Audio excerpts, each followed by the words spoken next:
शाम का वक्त ईशानी कुछ फाइल्स ले रियांश के कैबिन के अंदर आती है।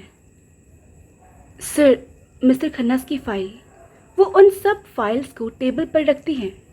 इधर रियांश एक नज़र उन सब फाइल्स को देख फिर अपने सामने रखे चेयर को देखकर बोला, सिट। ईशानी चेयर में बैठ जाती है।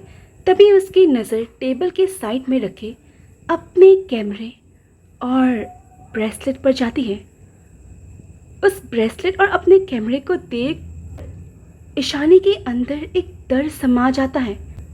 उसे पता था कि उसका ये ब्रेसलेट गुम हो गया है। उसने पूरा घर खोजा था, लेकिन उसका ये ब्रेसलेट उसे मिला नहीं था।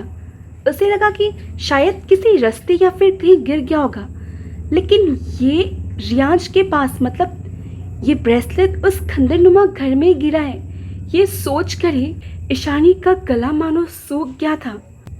इधर रियांश, जो तब से ईशानी को ही नोटिस कर रहा था, उसका घबराता हुआ फेस देख वो ईशानी से बोला, क्या हुआ मिस वर्मा, क्या ये तुम्हारा है?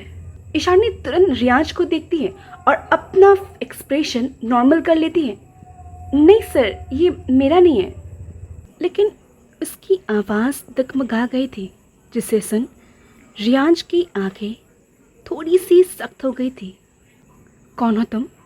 उसने पूछा। इस बार उसकी आवाज़ पहले से ज़्यादा सॉफ्ट थी, और शायद वही सॉफ्टनेस ज़्यादा डेंजरस थी, क्योंकि गुस्से से बचना आसान होता है, डिसअपॉइंटमेंट से नहीं। ईशानी ने नज़र चुरा ली। मैं इस कंपनी की इंटीरियर डिज़ाइनर। झूठ मत बोलो।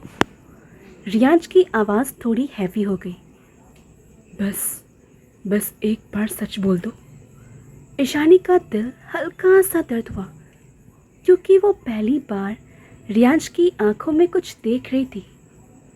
शक के साथ साथ दर्द। जैसे वो जवाब चाहता था, जैसे वो उस पर बिलीव करना चाहता था, लेकिन कर नहीं पा रहा था। तभी रियांश का पीए दरवाज़ा नॉक कर अंदर आता है। सर, इन्वेस्टर्स आ गए हैं। रियांश अपने सिर को हिला ईशानी से बोला, तुम जा सकती हो और ये फाइल कंप्लीट करो। वो उसके हाथ में एक फ़ाइल थमाता है। ईशानी रियांश को ही देख रही थी। उसे समझ नहीं आ रहा था कि रियांश के दिमाग में चल क्या रहा है।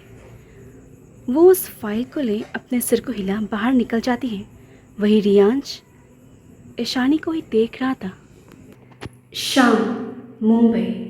बारिश फिर से शुरू हो गई थी। ईशानी अपने रूम में बैठी थी। लैपटॉप ओपन था, मिशन रिपोर्ट सामने थी, लेकिन उसका फोकस कहीं और ही था। उसे बार बार रियांश की वो लाइन याद आ रही थी, बस एक बार सच बोल दो। उसने फ्रस्ट्रेट होकर लैपटॉप बंद कर दिया। क्यों फील हो रहा है ऐसा? उसने खुद से पूछा। मिशन के शुरू में सब इतना इजी था। रियांश बस एक टारगेट था, एक सस्पेक्ट, एक मिशन, बस। लेकिन अब सब कॉम्प्लिकेटेड हो गया है, बहुत ज़्यादा। दूसरी तरफ रजावत मैंशन। रियांश बालकनी में खड़ा बारिश देख रहा था। उसके हाथ में कॉफ़ी थी और दिमाग में सिर्फ एक नाम, ईशानी।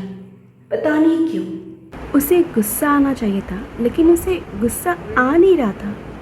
उसका दिल अब भी कुछ बिलीव करने के लिए राज़ी नहीं था कि ईशानी कुछ गलत करने के इरादे से यहाँ आ सकती है। अगली सुबह ऑफिस। आज एटमॉस्फेयर थोड़ा वियर्ड था, क्योंकि नॉर्मली ईशानी एंटर करते ही पूरा ऑफिस हिला देती थी, लेकिन आज वो चुप थी। गुड मॉर्निंग, बस इतना। एम्प्लॉयज़ ने एक दूसरे को देखा। मैम ठीक है आप? फीवर तो नहीं? ईशानी ने फेक स्माइल दी। नहीं। लेकिन असली रीज़न कुछ और था। वो रियांश को अवॉइड कर रही थी पूरी तरीके से। तो आज के लिए इतना ही। मिलते हैं अगले एपिसोड में। Bye bye.